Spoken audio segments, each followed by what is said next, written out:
Dear colleagues, it is a true pleasure and honor to welcome you all to the in-person meeting of the Parallel Audit on Preparedness of Governments for an Aging Population. I am deeply moved to see such a dedicated group of professionals united by a shared commitment to one of the most defining challenges of our time, the demographic transformation of aging societies.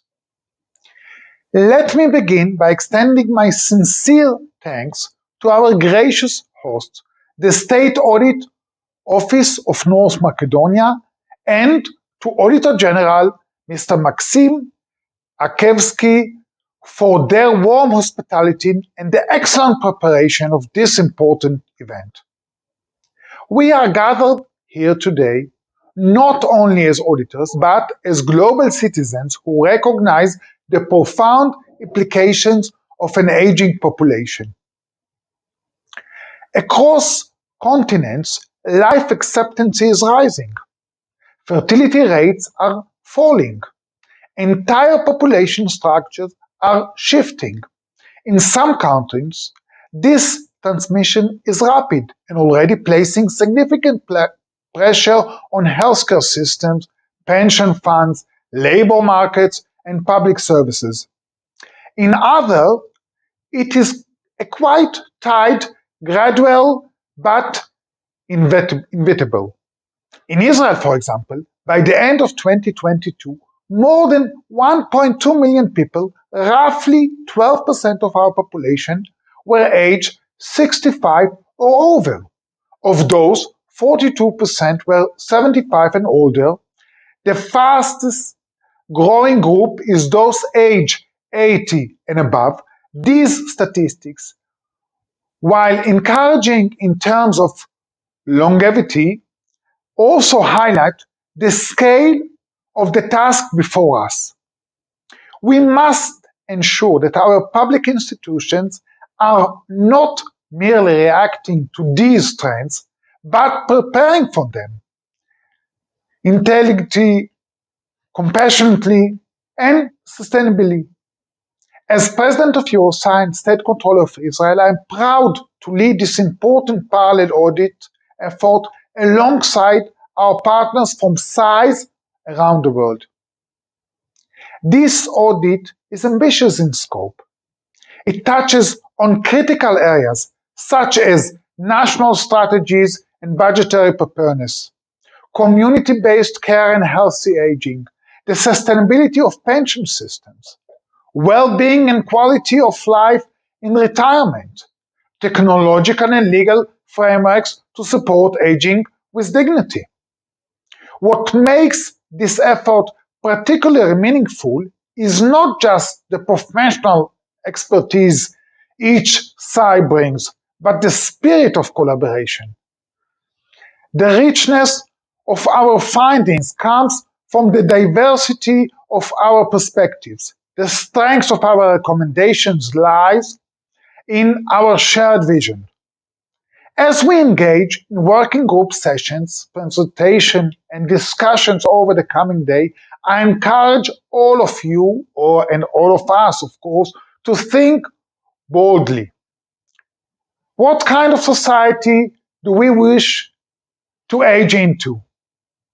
What legacy are we building for future generations? This audit is also grounded in deep moral values. It calls on us to build societies where older people are not left behind, but lifted up. Let us not forget, behind the audit are people, our parents, our grandparents, our neighbors, ourselves, just a few years from now. This meeting marks an important milestone in our collaborative process. We will present interim findings in key areas, discuss policy gaps and opportunities, and align on the next stages of our joint work. I am confident that our collective effort will produce actionable insights that can guide policymakers at both national and international levels. Before I close, allow me to briefly wear another hat, that of the Ombudsman of Israel. In this capacity, I recently had the honor of presenting to the Israeli parliament a special report titled Challenges and Goals in Providing Services for Older Persons. Lessons learned from the investigation of complaints. This report, based on real-life complaints submitted by elderly citizens and their families, identified barriers to access, service fragmentations, loneliness, and institutional rigidity. It also proposed strategic recommendations for better interagency coordination, more accessible services, and a right-based approach to aging. One example that stands out is in illustrating the importance of personalized interaction in public services accrued during my time at the hospital with my father before his passing. He was very mentally sharp, and he had arrived at the emergency room. When the nurse greeted us, she addressed me directly to explain my father's medical condition.